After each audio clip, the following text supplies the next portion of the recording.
brangioji. Užvaldė jausmai? Šiandien galvojau tik apie tave. Trūksta tik geros lovos. Gerų baldų fabrikas.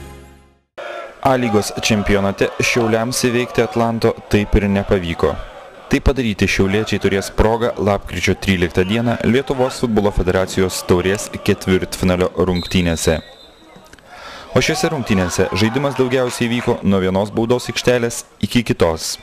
Ir tik retkarčiais vartininkams tekdavo rimtai paplušėti.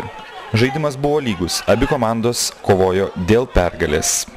Neblogą progą pirmajame kėlinyje turėjo Inters Kirchners, tačiau jo perdavimą, o čia pat ir smūgį nutraukė klaipėdiečiai. Baudos smūgių Atlanto vartams pagrasino Vaidas Šilėnas. Netrukus panašių smūgių atsakė ir šeimininkai, tačiau Ingus Lukovičius buvo savo vietoje. Po dar vieno baudos smūgio kamuolys praskriejo šalia vartų.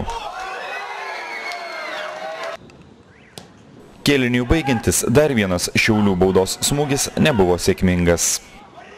Antrajame kėlinyje aikštėje vietoj Manto Kuklio pasirodė Edvardas Pšelenskis, o vietoj Gedimino Butavičiaus Mindaugas Lukoševičius. Čia pat po kampinio arti tikslo buvo Vaidas Viktoravičius.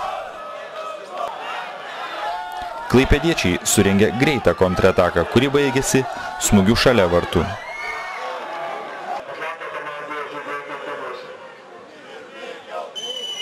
Dar nuo vienos šiauliečio atakos ir šį kartą pavyko apsiginti šeimininkams.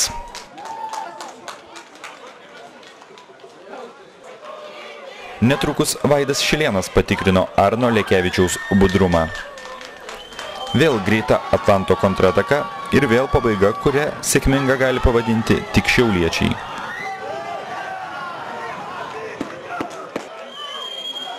Šiauliai atsakė pavojingų Viktor Raskov smūgių, į kurį sureagavo Atlanto vartininkas.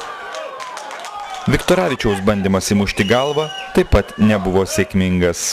Baigiantis rungtynėms vietoj gynėjo Aurimo Garucko aikštėje pasirodė puolėjas Valerijai Ciganenko. Čia pat Šilėno smūgiuotas kamuolys pataikė į skersinį. O vienos iš paskutiniųjų galimybių įmušti Atlantui nepavyko išnaudoti Raskov. Po jo sėkmingo reido perdavimas į baudos aikštelę buvo netikslus. Netrukus į vartus smūgiavo Lukoševičius, tačiau vėl nepavojingai. Atlantas taip pat turėjo paskutinį šansą, tačiau jo išnaudoti kaip ir Šiauliams nepavyko. Nulinės lygiosios. Ir iki susitikimo lapkričio 13 dieną Šiauliuose.